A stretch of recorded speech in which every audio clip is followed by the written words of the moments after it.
నమస్తే, welcome to CM today. నేను సహస్ర. రాయలసీమలో రాజకీయం వేగంగా మారుతుంది. కూటమి ప్రభుత్వం ఏడాది పాలన పూర్తి చేసుకుంది. సర్వే సంస్థలు ఇస్తున్న నివేదికలు సంచలనంగా మారుతున్నాయి. వైసీపీ లక్ష్యంగా టీడీపీ నేతలు వ్యూహాలు అమలు చేస్తున్నారు. ఇటు వైసీపీ కౌంటర్ రాజకీయం మొదలుపెట్టింది. ఇదే సమయంలో పార్టీలకు రాజీనామాలు, ఇతర పార్టీలు చేరికలు ఊపందుకుంటున్నాయి. ఇక టీడీపీలో ఆవిర్భావం నుంచి పనిచేస్తూ తాజాగా పార్టీకి రాజీనామా చేసిన సీనియర్ పొలిటీషియన్ కుటుంబం ఇప్పుడు వైసీపీలో చేరేందుకు రంగం సిద్ధం చేసుకుంది. కడప జిల్లాలో రాజకీయంగా సుగవాసి కుటుంబానికి పేరుంది. రాయచోటిలో 4 దశాబ్దాలుగా టీడీపీకి పట్టుగొమ్మ లాంటి కుటుంబంగా గుర్తింపుంది. టీడీపీ ఆవిర్భావం నుంచి టీడీపీకి వెన్నుదన్నుగా నిలిచిన ఈ కుటుంబం ఇప్పుడు వైసీపీలో చేరబోతుంది. చంద్రబాబు వైఎస్ఆర్ సమకాలికుడు అయిన సుఖవాసి పాలకొండ్రాయుడు 1978 ఎన్నికల్లో రాయచోటి నుంచి జనతా పార్టీ నుంచి ఎమ్మెల్యేగా గెలిచారు.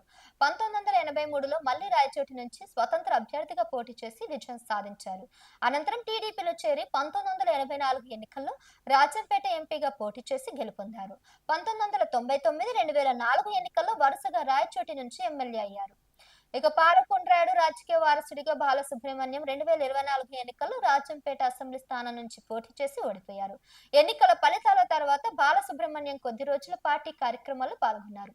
ఆ తర్వాత పార్టీకి దూరంగా ఉంటున్నారు. నియోజకవర్గంలో చోటు చేసుకుంటున్న పరిణామాలు, ఫిర్యాదులు చేసినా పట్టించుకోవడం లేదనే మనస్తాపంతో ఈ మధ్య కాలంలో బాలసుబ్రహ్మణ్యం పార్టీకి రాజీనామా చేస్తూ చంద్రబాబుకు లేఖ రాశారు.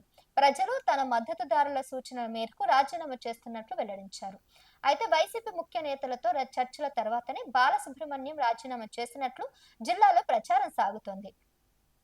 బలిజ వర్గాన్ని ప్రభావితం చేయగలిగిన సుగవాసిని పార్టీలోకి తీసుకురావడం ద్వారా ప్రయోజనం కలుగుతుందని వైసీపీ భావిస్తోంది. వచ్చే ఎన్నికల్లో రాజంపేట ఎంపీ అభ్యర్థిగా బాలసుబ్రహ్మణ్యంకు అవకాశం ఇస్తామని ఆఫర్ ఇచ్చినట్లు సమాచారం. ప్రస్తుతం రాజంపేట ఎంపీగా ఉన్న మిథున్ రెడ్డి వచ్చే ఎన్నికల్లో పీలేరు నుంచి పోటీ చేసేలా ఒప్పందం జరిగింది. అయితే సుగవాసిని తమ పార్టీలో చేర్చుకునేందుకు తాజాగా జనసేన నేతలు రంగంలోకి దిగారు.